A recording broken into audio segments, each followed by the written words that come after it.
GarageBand. Recording in 3, progress. 2, 1. Recording. Right, let's just do a clap. 3, 2, 1.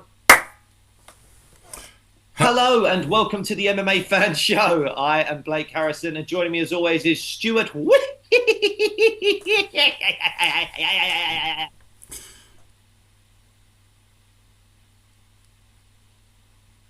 I didn't even hear the last bit. No, there was a little rumble in my voice. You not hear that? Just silence. Well, producer Chris, if you can crank that up, just so we can hear the last echelons of my intro. I mean, we both chimed in with a hello there. You beat me to it, but that shows that we're just out of practice. Because what's it been? 2 weeks? It's been 2 weeks. I can only apologise to the MMA Fan Show fans. The millions that have been hanging. And millions! That was, you didn't watch WWE back in the day, did you? I never know. So that was The Rock's thing. He would go, the millions and millions! And the crowd would all join in with him. And then he teamed up with Mick Foley, Mankind, and he would just come along and go, and the dozens and dozens! That was fucking great. A little throwback there for the old WWE fans. Love it. Yeah, so I've just been non-stop with work. I've finally got a few days off, but I was double jobbing, I'm just going to adjust my camera, doing Bookish Series 2 in Belgium, and I would be like Monday to Friday in Belgium doing that, and then I can't say exactly what the other thing is I'm filming in London at the moment, but I'd come home on Friday night from Belgium, Saturday morning and Sunday work on the job in London. Then Monday, travel back to Belgium, film for a few days, get home, film for about 3-4 days in London. So very, very grateful and lucky to have 2 jobs, but it's been relentless. It's been a lot, and there's just been no time. And I believe, and I hate to say it, I think that is the first post-numbered event show we have not done since the start of this podcast. I think you're right. That's really upset me, actually. And I was saying... We'll get over it, mate, because it's not necessarily should be upsetting you. It should be upsetting the millions of listeners of this show. Like the millions and millions. The dozens and dozens. Yeah, so I can only apologise for that. Because the other thing is, I watched it. It was a banger of a card. Oh, mate. It was an absolutely fantastic... So it would have been great to talk about it immediately afterwards, and there's no point talking about it now because it's been and gone, but there's a lot going on that we can talk about. But before we get on to that, I think we should shout out Hot Candy. Correct. Let's shout them out. Freeze Dried Sweets and sponsors of this show. Go check them out. Get yourself some for Christmas. Amaze the family with rehashes and retakes of all your childhood favourite sweets. Freeze dried, so they just basically become these huge sugary rocks of goodness and I don't know, what else would you call? How else would you describe it? Because we've been shouting about them for close to 2 years now, and I'm struggling to find ways to reinvent sweetie treats. new ways of saying it, but it is the staples are there for a reason. They are delicious freeze dried sweets, and yeah, they blow up. They're fun. They're actually, I think, a great little Christmas gift because they're a great little stocking filler because they're unique. They're fun. A lot of people's kids probably haven't tried them before. There's I mean, as we always bang on about on this show, the Skittles for me are the favourites. And yeah, if you haven't done it yet, get onto thatcandy.com and get your freeze-dried sweets. There's just a nice little stocking filler for Christmas for the kids. They will absolutely love them. And you can get a little discount code with us as well, which is Sweet MMA. You can get a little bit of money off on your freeze-dried sweetie goodness by putting in SWEETMMA. And there you go. There's a perfect little stocking filler for you there. We've ticked off one of your jobs for Christmas. You're welcome. Absolutely. Go give them a follow on the socials as well. Blake, can we discuss my eyebrows? Because I can't stop looking at them. I forgot about that. You look like you've got a filter on or something. You look like Groucho Marx. It's so weird. I hadn't even noticed it. And then before we pressed record, you was like, dude, have you got a filter on? I was like, no. It's like, look at your eyebrows. Now I can't stop looking at them because, like, I'm quite grey, but I've now got what can only be described as like two Noel Gallaghers just like sitting above my eyes in like they look like something from like a Jim Henson film. I look like a Muppet. It's really You genuinely weird. look like it looked like it's like big felt tip pen. It's like Yeah. someone shaved your eyebrows on a stag do, and you're like, oh, I'm gonna have to felt tip pen Yeah. this and try and get away with it. It's so weird. Or like, who's the guy from Schitt's Creek? Eugene Levy. From That's who I American look Pie like. and Schitt's Yeah, Creek. Jim's That's who you dad. look like. I'm Jim's dad. Jim's dad. Yeah, good it stuff. must be the cap. Because if I take off the cap, then the grey. I mean, they're still quite bushy. I didn't, Yeah, it's quite weird, I still isn't it? didn't realise how big your eyebrows were. Oh dear. I've been sitting opposite you on this stuff for 4 years. I've never realised how massive your eyebrows are. Oh dear. Fantastic, fantastic. Well, look, let's kick today's show off with this show is being recorded maybe 2 days after Dana's made some huge announcements, and topping the bill of them huge announcements at what will be UFC 224, I believe. Yes. Paddy the Baddy Pimlet versus Justin Gaethje for the interim belt. Thoughts on the fight before we discuss the placement of the fight on the card? Well, do you know what? It's interesting. The whole thing for me, I've been on a bit of a journey the last couple of days with it, Stu Whiffin. I've been on a roller coaster of emotions. Oh, wow. If we'd have recorded this the morning after the announcement came out, I was quite reactive and quite frustrated by the whole thing, if I'm honest. Right.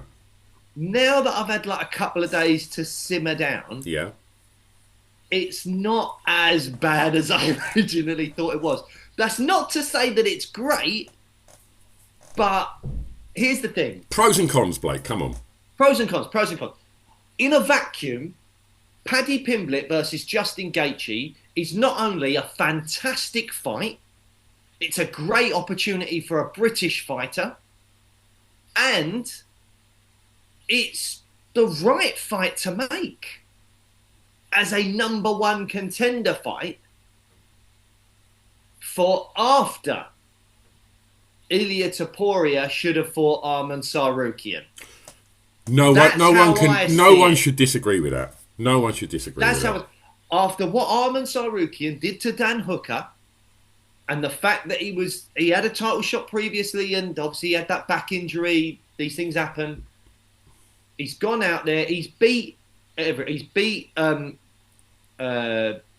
Oliveira, he's beat Hooker. I was about to say he's beaten Gamrot, but technically I think he lost to Gamrot, even though he did actually beat Gamrot. He looked terrifying against Dan Hooker. He looked terrifying. To me, Arman Sarukian really looks like he could be the best lightweight on the planet at the moment. Now, if Ilia Topuria beat him, I wouldn't be shocked. It could happen. But Arman Sarukian, at one point to me, was the only person that could test Islam Makhachev. Yes, for those of you with great memories out there, Islam Makhachev did already beat Arman Sarukian, but that was in Arman's debut in the UFC many years ago now. Arman Sarukian, for a while, for me, has been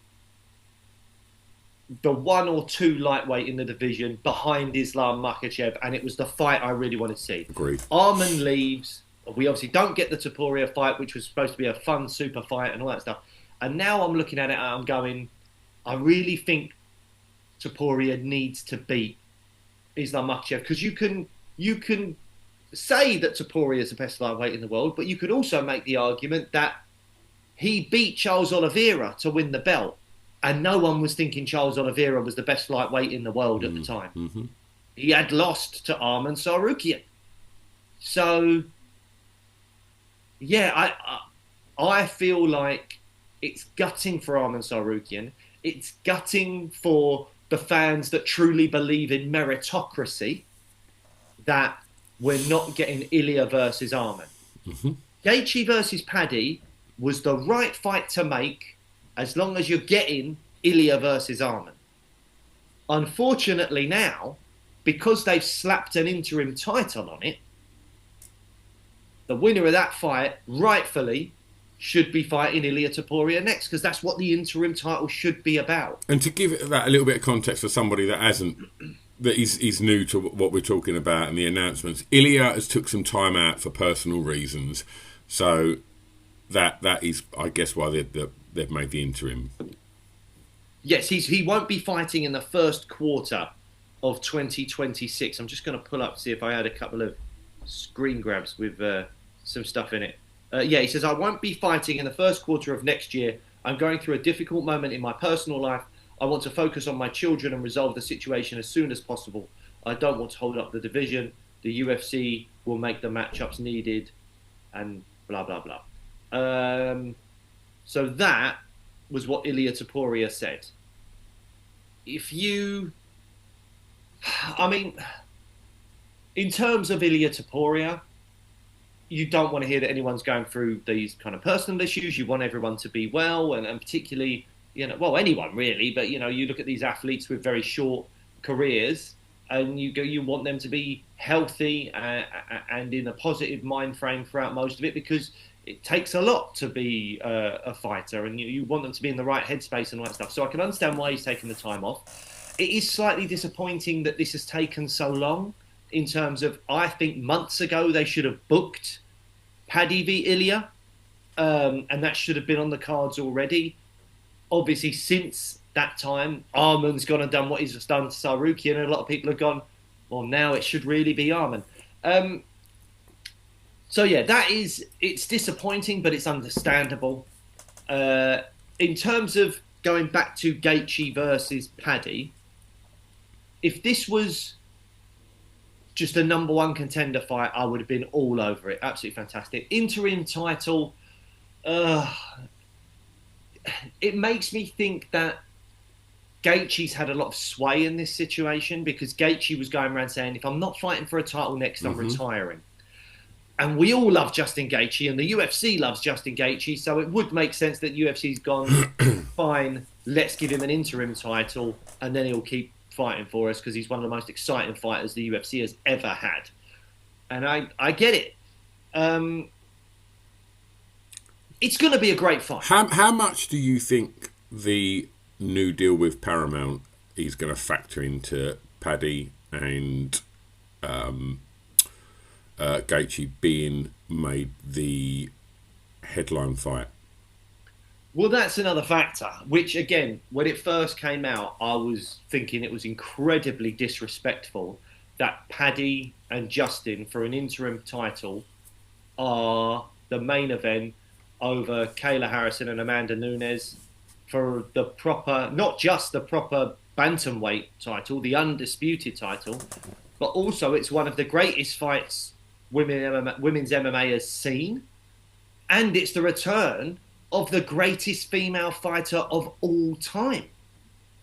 So to place that underneath Paddy Pimblett and Justin Gaethje, it doesn't feel correct. But having listened to a few other pundits over the last few days, there is something to be said for maybe the casual fan base being more interested in Paddy Pimblett and Justin Gaethje than they would be in Amanda Nunes and Kayla Harrison. Now, I hate to say that I'd like to think myself as like a hardcore MMA fan. I think the prestige goes to the undisputed title, and I think the return of the greatest female fighter of all time trumps Gaethje and Paddy. But from a business point of view, will it be getting more eyeballs and more subscriptions to Paramount with this very, very popular British Scouser fighter and one of the most exciting fighters the UFC's ever had going against each other than Harrison Nunes? But that's the case. I mean, what we should also say is Amanda Nunes has always been one of the most exciting fighters to watch in the octagon. Like, hands of absolute dynamite. Yeah. Look what she done to Cyborg. Look what she done to Ronda. It's like absolute terror. Just as exciting as Gaethje, and I would say probably more exciting than Paddy Pimblett to watch. And that I'm going to pull you up. Amanda Nunes is not just as exciting as Justin Gaethje. There's no way. Okay, okay, but I don't agree with the placement of these fights, and I think that, and I agree with what you're saying, that it's the casual fan base that obviously Amanda's been out for a while, and in the time that she's gone, UFC's become even bigger and bigger and bigger, and so many people will be aware of Justin Gaethje through the Max KO. Just they want to watch fights that are going to throw down like they did, and obviously there's a huge love-hate thing with Paddy all over the planet. He's become such a star so quickly, and I think that will get more. I mean, I say pay-per-views, that's not going to be a thing, is it? But I think it will get so many more eyes from the casuals on this. Now, so I want to ask you this: Is this the best current opportunity for Paddy to get a belt around his waist? Yes. I think. And would you say the same for Gaethje? Yeah, because I think I feel like it sounds like I'm kind of like being unfair to Paddy in some of what I've said, but I'm really pleased for him, and I'm going to be supporting him, and I want him to do well, and I do think it's going to be a cracking fight. Like, I just want to put that out there. I think it's going to be an absolutely fantastic fight, Gaethje versus Paddy.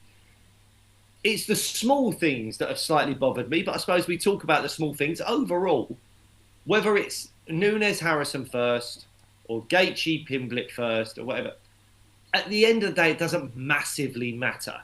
We're going to get two huge fights. One of them is going to be incredibly exciting, and the other one's going to be quite historic. So I'm interested in all of it. What order it comes in, I suppose, is not a massive deal to someone like me, but there's small moments where you go, oh, but really it should be this placement, and really, what about Arman Tsarukyan and all these things. But ultimately, that night is going to be an awesome night of fights, an absolutely fantastic night of fights. But in terms of what you're asking me about, is this the best opportunity for both Gaethje and Paddy to get a strap around their waist? I think 100%, because the champion, I would say, is a better fighter than both men. And I would say the true number one contender is Arman Tsarukyan, and that he is probably a better fighter than both men. That's not to say they can't win those fights. If Paddy ended up beating Ilia Topuria, I think a lot of people would be very surprised. But it's not like it could never, ever happen. Paddy's consistently shocked people and proved people wrong. Yeah. So, is there any reason we should be doubting him? Well, there is a difference to me, I feel like there is a difference between Ilia Topuria and Arman Tsarukyan and everyone else Paddy has beaten. I would say also there's a difference between Ilia and Arman and Justin Gaethje. Therefore, it's the best opportunity for both of them. Therefore, it's the best opportunity for both of them. I think if you see I don't know what the odds would be on this fight, but I think Paddy would be a bigger underdog, and Justin would be a bigger underdog against Arman or Ilia than they would against each other. Do you know? I don't know how fight's going to play out in terms of odds. But for sure, there'll be a bigger underdog against Arman or Ilia than they would against each other. So you're absolutely right. It is the best opportunity for either of them to get a title around their waist. And ultimately, to kind of conclude us discussing Paddy Justin, all of that aside, a British fighter's fighting for a strap, and Paddy has been good to the show, and it's going to be great to see him get that opportunity. However it's happened, however it come about, who cares? He's getting a shot, and it'll be a wonderful time if Paddy the Baddy gets the strap put around his waist. Amazing for UK MMA. Yeah, it'll be very, very exciting. And as I say, I kind of feel like we approach this show from as objective a point of view as possible. I don't ever want to be accused or rightfully accused of being biased towards anyone, whether we've had them on the show or not. I mean, we have openly said that there's moments where we're like, particularly with like Alexander Volkanovski, he's such a nice guy. We've had such a great time with him on this show. He's been a champion and come on this show and all this kind of stuff. And you're just like, there is an element of bias. I really like him. I think he's a great guy. But we're open about it. And I kind of feel like, obviously, we want to be positive. We want to see Paddy do well. We want to see all the British fighters do well. We'll talk about Lerone Murphy in a bit and how we feel like he's been shafted. But we have to approach this in a way that we feel is objective. And objectively, there are issues with it. But having said that, here's the other thing, though. Let's say Ilya was okay to fight in January on this card. I wouldn't have wanted Ilya to fight Arman Tsarukyan, because that would have mean Arman Tsarukyan had, 6 or whatever weeks to turn around, 6, 7, 8 weeks to turn around to fight. I want to see Arman Tsarukyan and Ilya Topuria when they've both had full camps and a build-up and all that kind of stuff. Paddy versus Ilya was the fight to make in January. Yeah. It really was. I thought that was going to be what we saw. I thought so too, until it just took so long to make an announcement. So I'm up for Paddy Pimblett having a title shot. I've not got anything wrong with Paddy Pimblett having a title shot, particularly in January, even if it was for the undisputed belt against Ilya Topuria, because I want to see Arman have a full camp before he fights Ilya. I didn't want to see Arman turn around too quick. Justin Gaethje is the guy that really has lucked out the most here, because he was well down the pecking order for me in terms of the guys that should be fighting Ilya. It just so happens now that we've got a situation where, let's say Justin Gaethje beats Paddy Pimblett. I think I'm going to be favouring Paddy, but let's say Justin Gaethje beats Paddy Pimblett. He's then fighting Ilya Topuria in maybe May or June.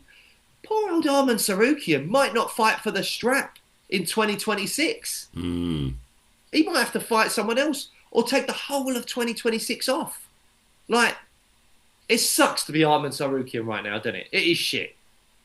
Yeah, and the guy's doing nothing but just putting on fantastic displays of mixed martial arts, and beating everyone comfortably that's put in front of him. Look, I want to pick up on something you said earlier. You said that Paddy versus Gaethje is going to be a barnstormer, and Nunes versus Harrison will be historic. Now, is that, you don't think that's going to be as an exciting fight as Paddy Gaethje? Is that what you were sort of leaning towards? No, I don't think it'll be as exciting. I think Paddy and Gaethje are just going to come out and go for each other. I think that Kayla is going to do her best to wrestle Nunes and just hold her down. Look, I think, let me put it like this. If Justin versus Paddy goes to a decision, I think we've had one of the fights of the year. Mm-hmm. If Kayla versus Amanda Nunes goes to a decision, I think we've probably had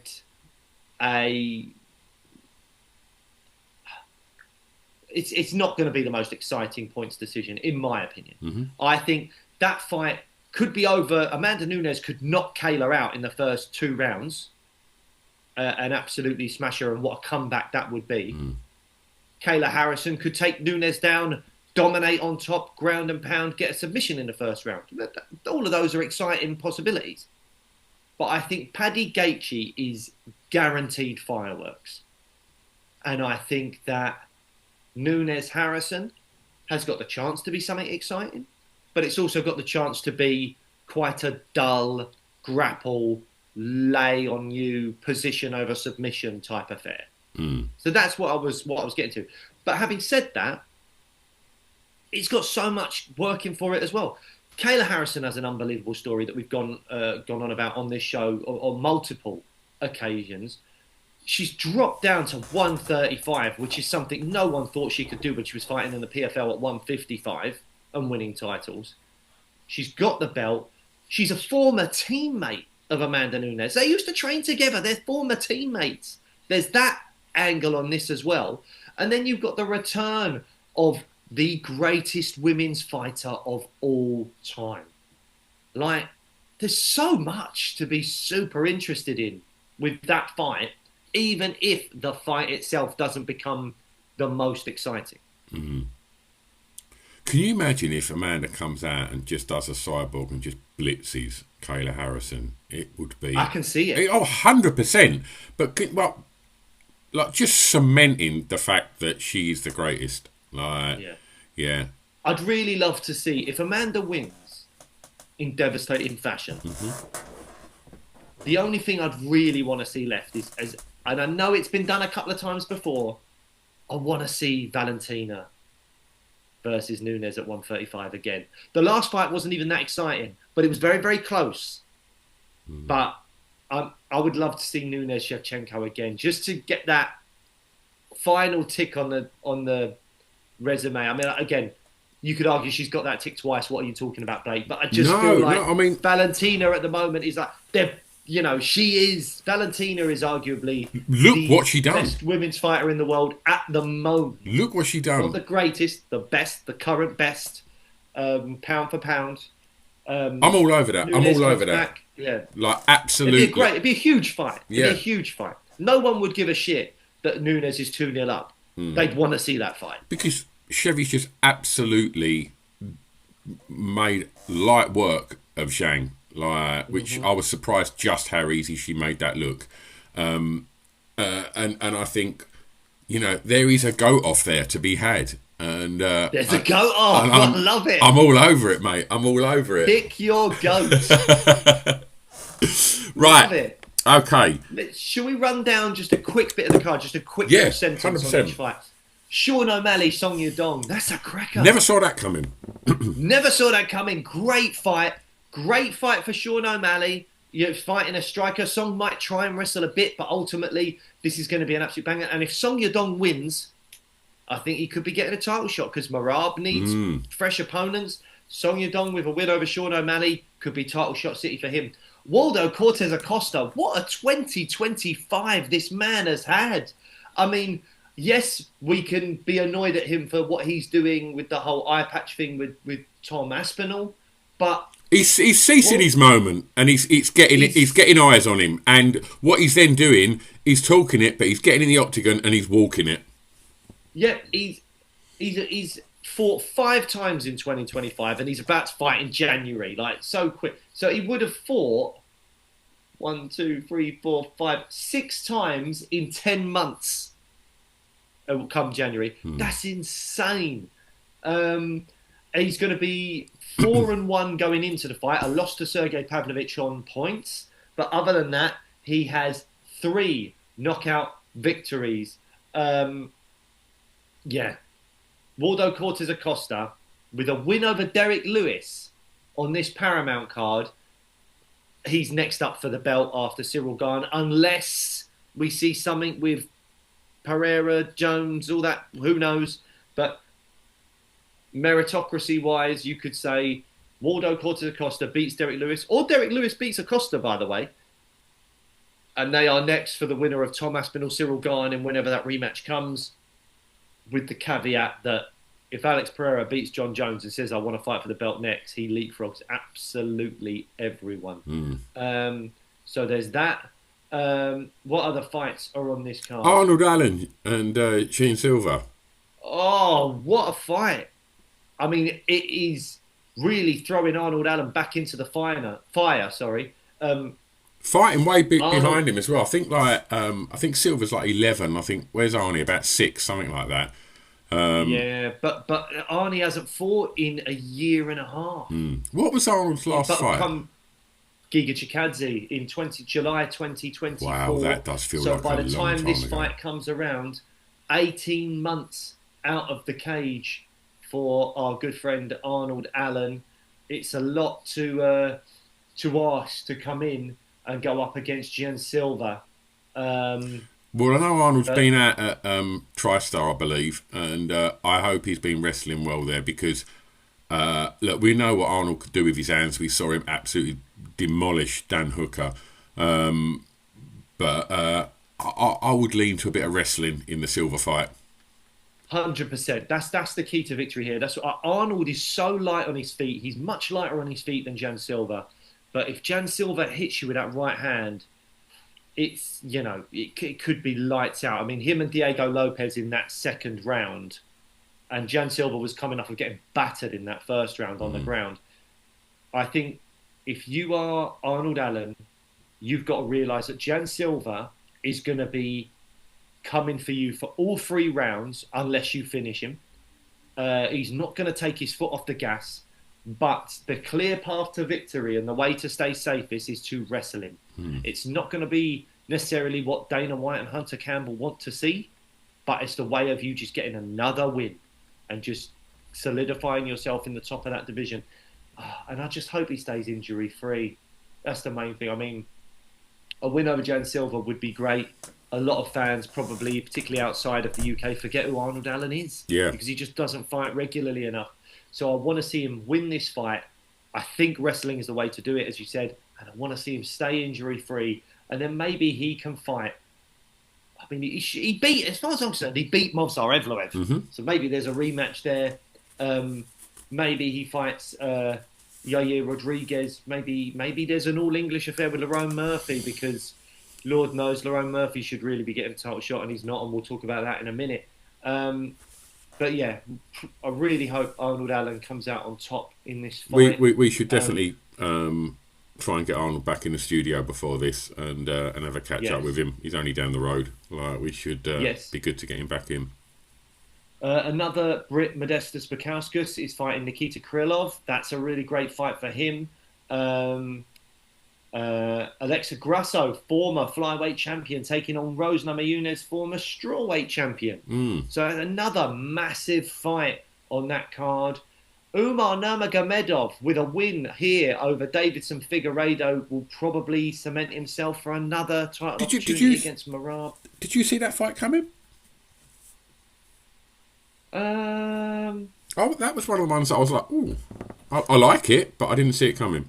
I do feel like it was right, because Umar beat Mario Bautista last month, and it was right that he gets one more. It wasn't right for him to just have one win and go straight back into a title.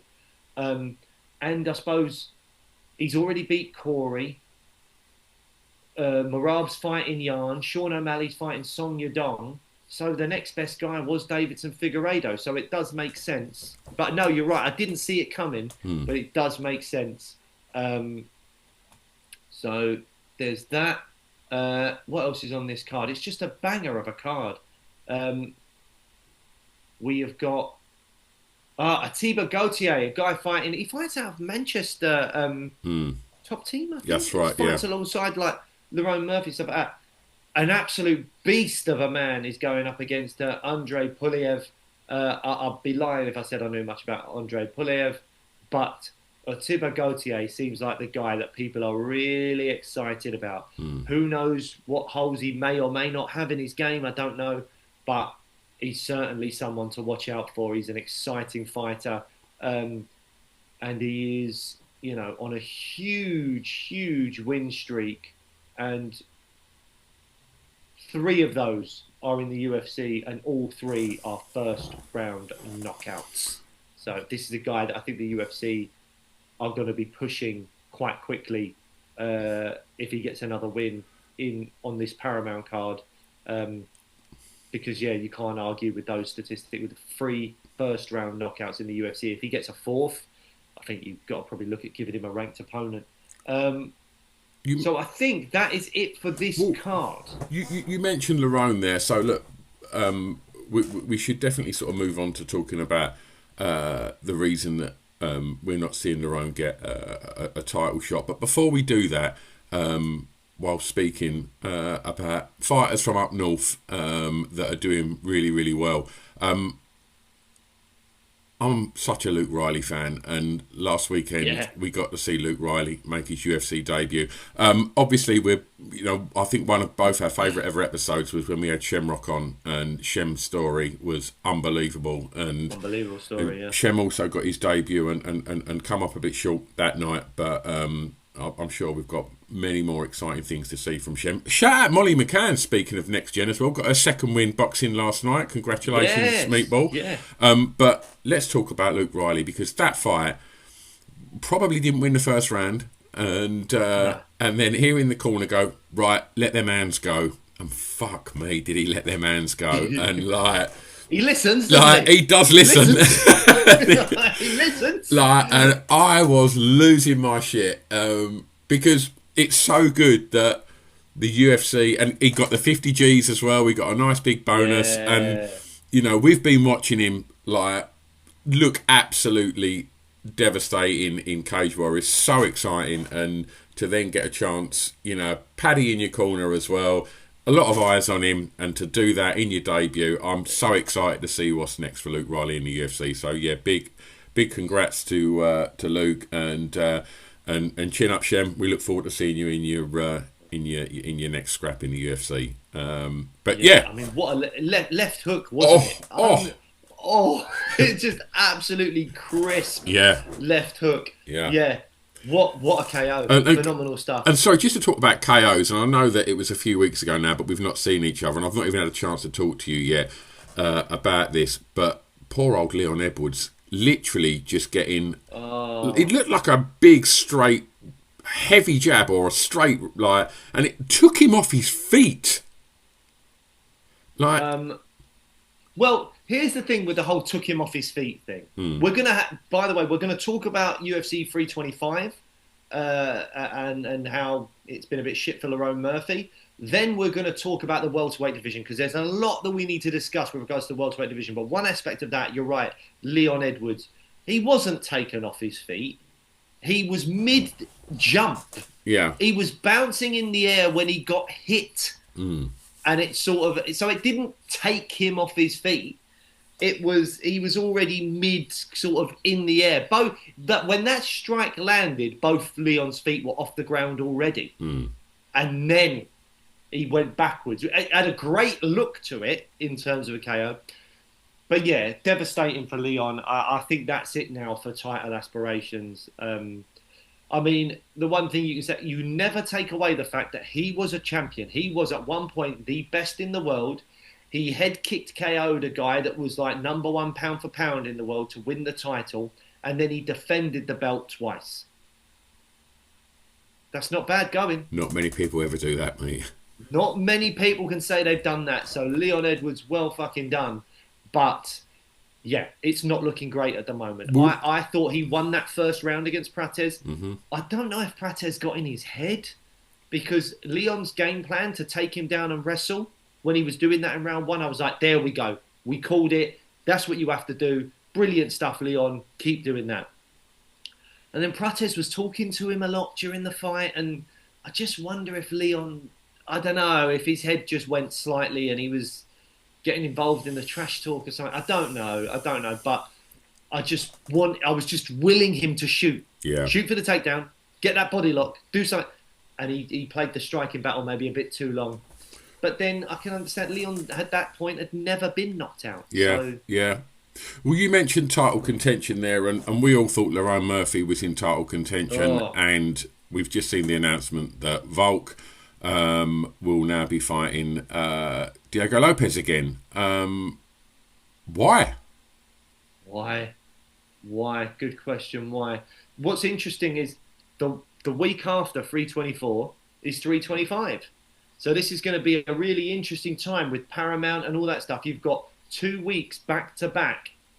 Well, it used to be pay-per-view events. It's now PLEs, premium live events, or numbered events.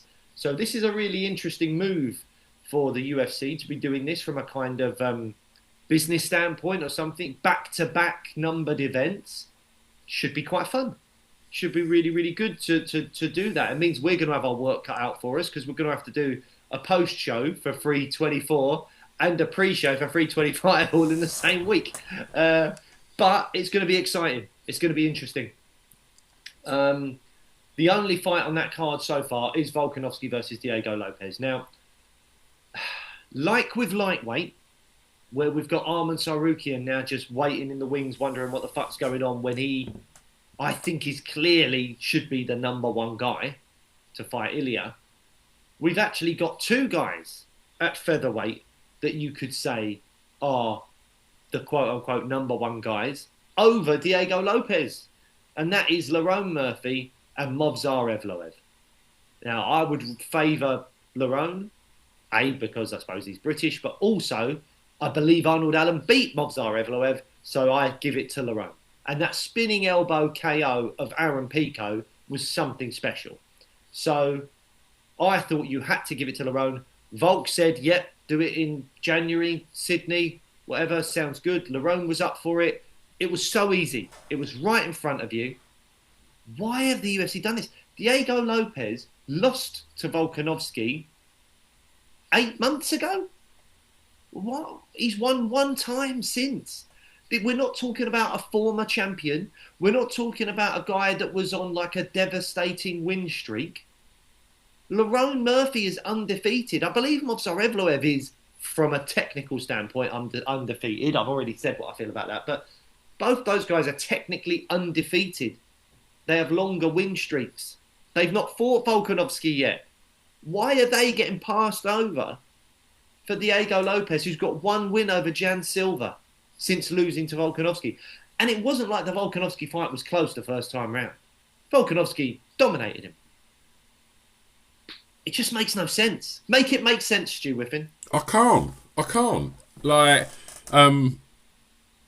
yeah, I don't know how much Volk has, how much influence Volk has on this happening, and you know, entertaining it as a fight. I mean, for Diego Lopez, what a result!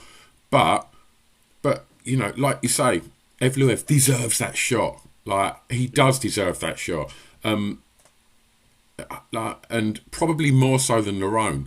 And see, I don't. I think Lerone deserves it more than Movsar. But the fact that we're even having this conversation, that we're like two guys that definitely deserve it way more than Diego Lopez have been passed over, it's bullshit. Yeah. Do I want to see Lerone fight for that belt? Did I want to see him fight Volk for that belt? A little bit of me didn't want to see him fight Volk because they're two really lovely blokes, and I don't want to see anyone lose. But after Lerone threw that elbow, called out for the strap, Volk went, yep. Dana said he weren't mad about it, and I just thought, oh well, that's done. That's done. And when I saw that announced, I was like, oh, that's shit, man. Like, and I wonder now what's next for Lerone. Is it going to be Evloev? And I just think if that's the case, again, there's one winner in this, and it's Diego Lopez. And look, am I a big fan of Diego Lopez? Yes, I am. I think he's fantastic. Yeah, I love Diego Lopez.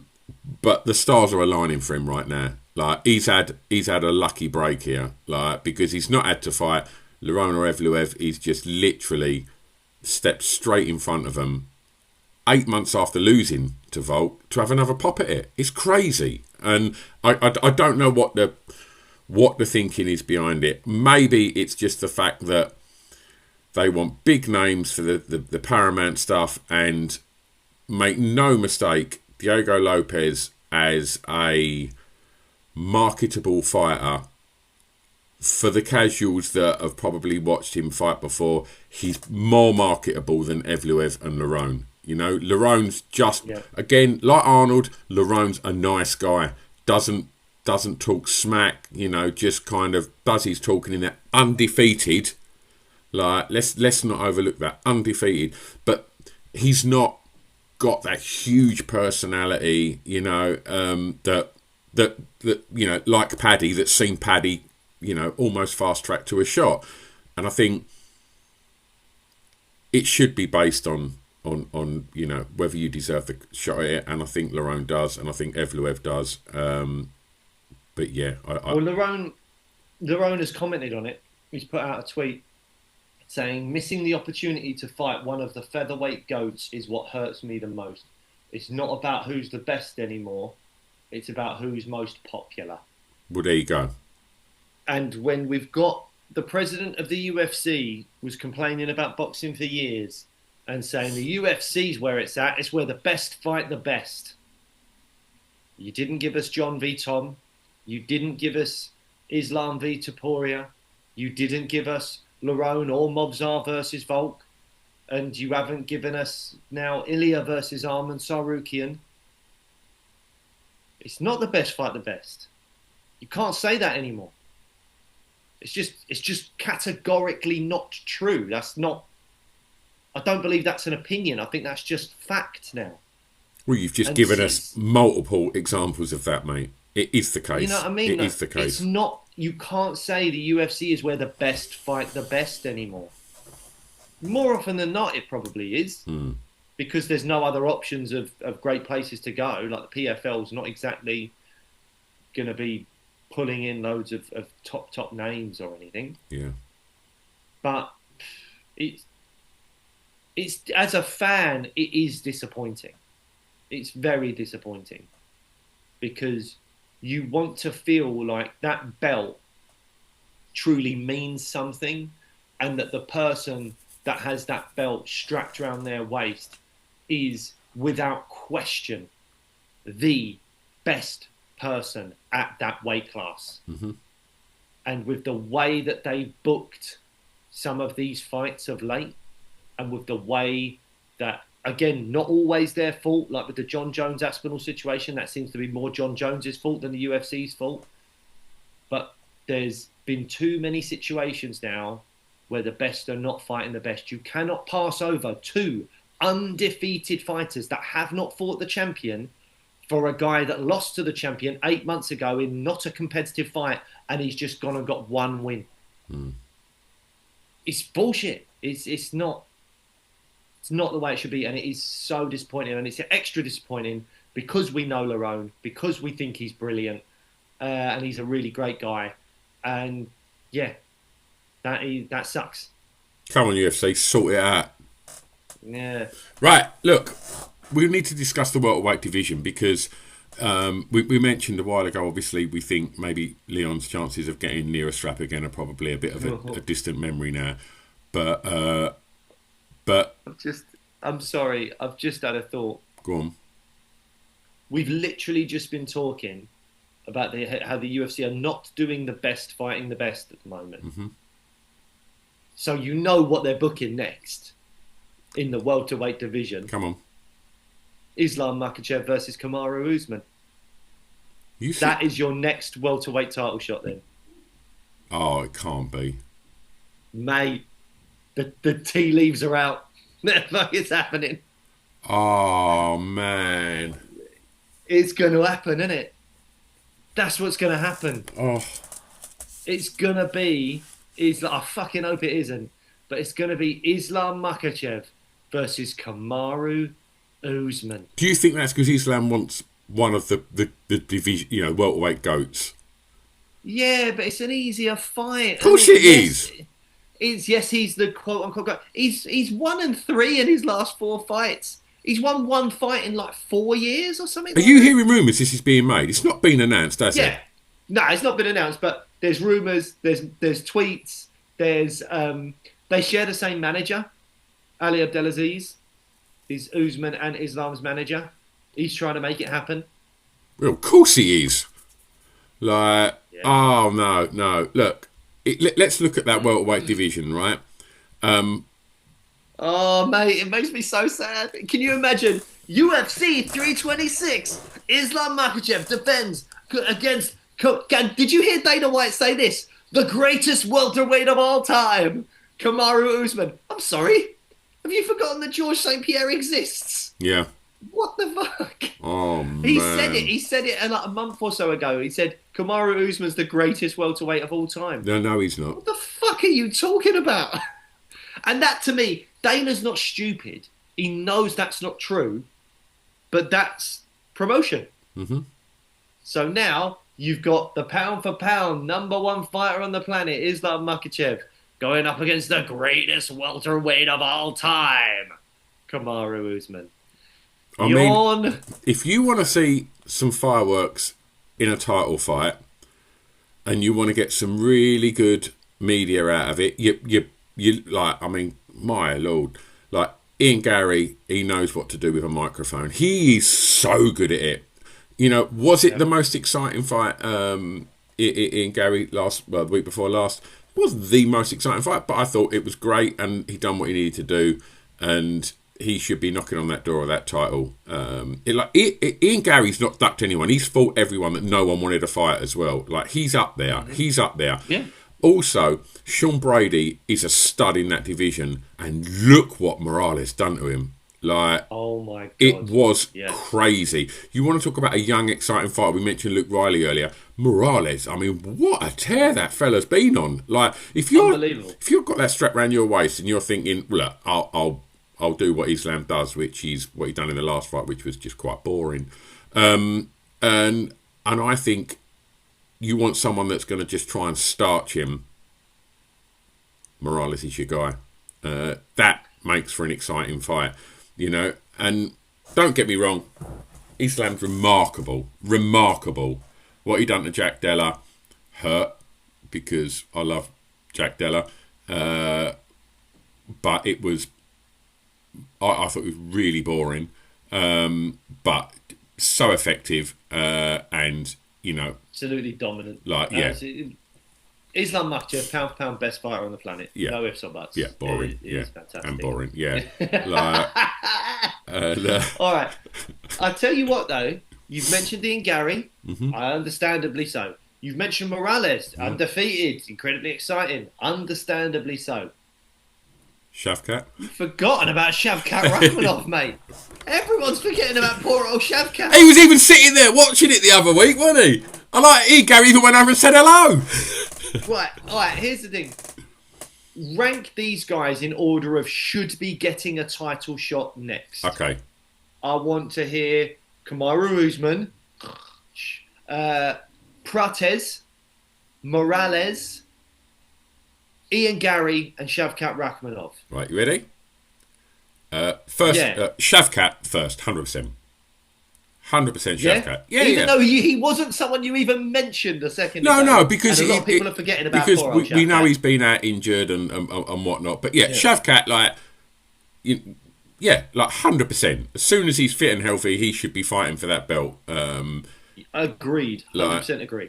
Next up, I'd probably say Ian Gary, because he's beaten the number one guy in Bilal, and I think, yes, it was amazing what Morales done over Sean Brady, but I do think there's lots of other fights for him in that division, real top draw contenders that he should have to sort of beat one more maybe, and if he does it in devastating fashion again, then yes. So I would say Shavkat, then Ian Gary, then Morales, and Prates.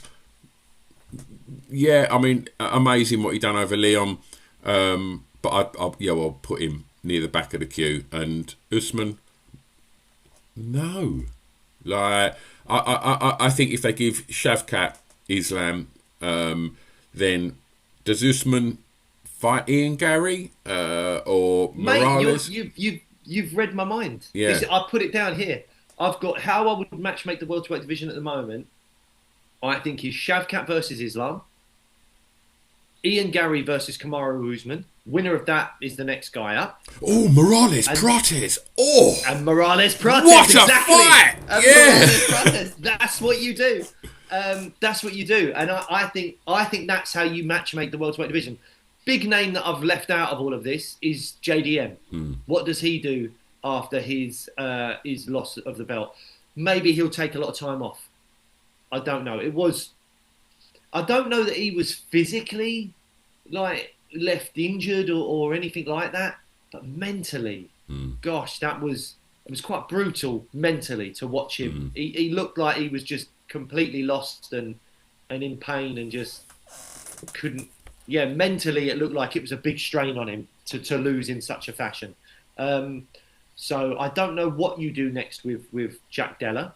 So he's still obviously ranked number one, Jack. I'm just looking at the rankings at the moment. So obviously we've got Islam at the top, we've got Jack at number one, Ian Gary at number two, Shavkat 3, Morales 4, Bilal 5, Prates 6, Brady 7, Usman 8, Leon Edwards 9, Joaquin Buckley at 10.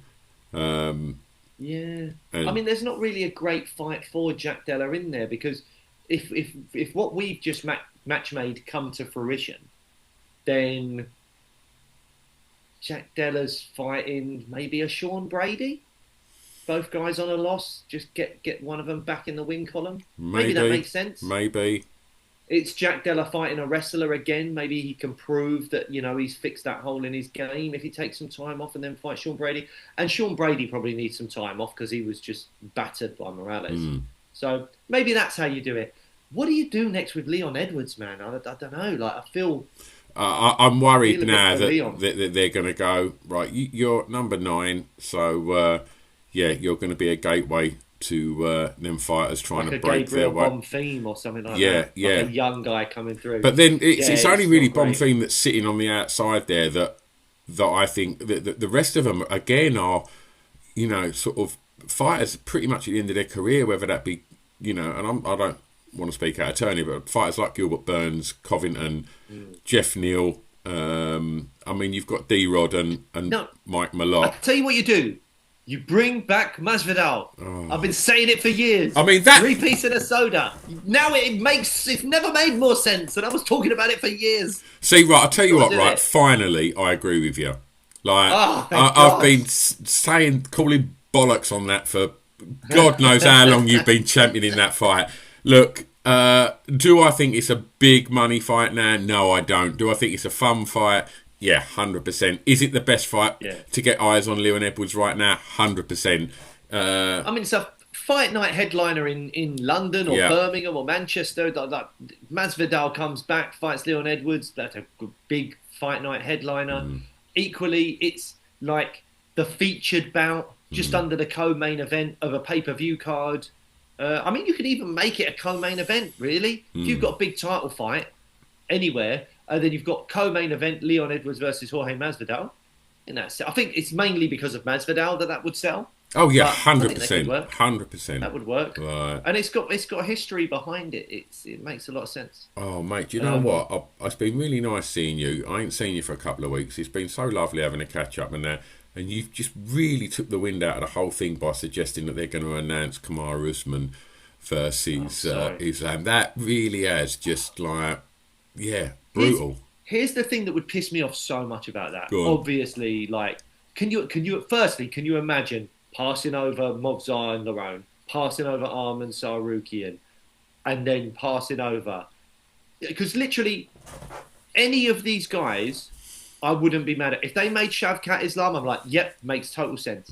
If they made Ian Gary Islam, I'd be like, yep, totally fine with that as well. No problem with that at all. If they made Morales versus Islam, I'd go, it's a bit weird because I do believe Ian and Shavkat are ahead of him, but I'm not mad about it because he's undefeated. He just put on a phenomenal display. If they made that fight happen, I'd be really intrigued about it. I wouldn't. So that's 3 fighters there that I'd go, I'm happy with either one of those guys getting the shot. I wouldn't be mad about any of them. Bit weird with Morales, but I wouldn't be mad about it. If they gave it to Usman, they passed over all 3 of those blokes, I'd be so pissed off. Yeah. It would be so frustrating. And again, I'd start looking at the UFC and going, what is this? What is it? It's not the best fight in the best. Who would, apart from Kamaru Usman, who would want that fight? Like, what fan would go, oh, that's the fight to make? No one wants it. No one wants it. It reeks of an even worse version, probably, of Jones versus Stipe. It smells like that. Because he was the greatest in the division of all time. He's not. George St. Pierre was. But he's like one of the GOATs and he's fighting the current champs. Like, yeah, no one cares. There's so many other people we'd rather see this person fight. We wanted to see John v. Tom. I would have rather seen John versus Sergey Pavlovich if they didn't do that interim fight between Tom and Pavlovich, in New York. I would have, just so many. Well, look, all of these kind of questions will all factor into one of our many arguments and that we're going to have at the end of the year for our predictions show for who's going to be the champ. I can't even remember what I picked now. Well, I know I picked JDM and yeah. Oh yeah. Stop! Look at you laughing! Look at you laughing at an Australian that's just lost his belt. I'm not laughing at him. I'm laughing at you. laughing at you. You always try and twist it. Don't get me upset with Australians. I've got my film will be coming out next year. I need to try and tell the Australians I love them and they need to go and watch the film. Yeah. All right. Well, look, I think that's all she wrote today, right? I believe so. Yeah, I can't think of anything else. It's been fun to see you, though. Oh, we haven't chatted like this for ages. Absolutely. Do we still have listeners? Do you reckon our listenership has absolutely no idea? We haven't done the last couple of weeks. Absolutely no idea. I'd love to tell you that we look at like our listening stats and stuff like that, but we don't. We just like having a natter. We do. That's why no one listens to the show. Well, look, we'll be back next time. I don't know. What have we got coming up? Oh, we've got Yarn, haven't we? Coming up. Yarn versus Marab. Is that 323? Yeah. And is there 2 straps on the line that night as well? Oh yeah, because Pantoja v Van. Oh, that's gonna be a banger. Yeah. That's December 7th. So is that for next week? Yeah. So theoretically we should have recorded about that today, but hey. Never mind. Brilliant, well done.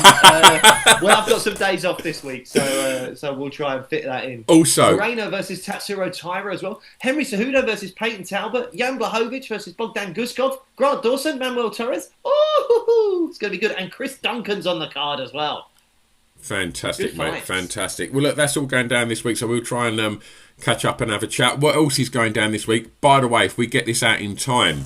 I'm going to interrupt. Go on. I'm sorry. Edson Barbosa versus Jalen Turner. Oh, absolute bangers. Right, well, we're going to have to try and find time to do another record. Absolutely. And if you can find time, head over to either the MMA Fan Show Instagram or my Stu Whiffin Instagram, because on Wednesday I'm running a half marathon for the Treetops SEN School, trying to raise some money for a wonderful SEN school. And if any of yous would like to chuck a couple of nicker in the pot, that would be amazing. The links will be on the Instagram. Shameless plug there for a little charity run I'm doing on Wednesday. Right. I haven't donated yet. You need to send me a link and I'll do that because I haven't been looking at it enough. But I will pay you double if you do whatever you can to make the nipples bleed. If that's... Why would you say that? Why would you say that? No Vaseline, no plasters, just just full on nipple on cotton, and just let it go. If you send me a picture with that, then I'll double it up. You want a before and after of my nipples? It didn't sound as weird in my head as when we said it out loud. Pervert. No one listens to this bit. It's right near the end. They've already checked out. Absolute pervert.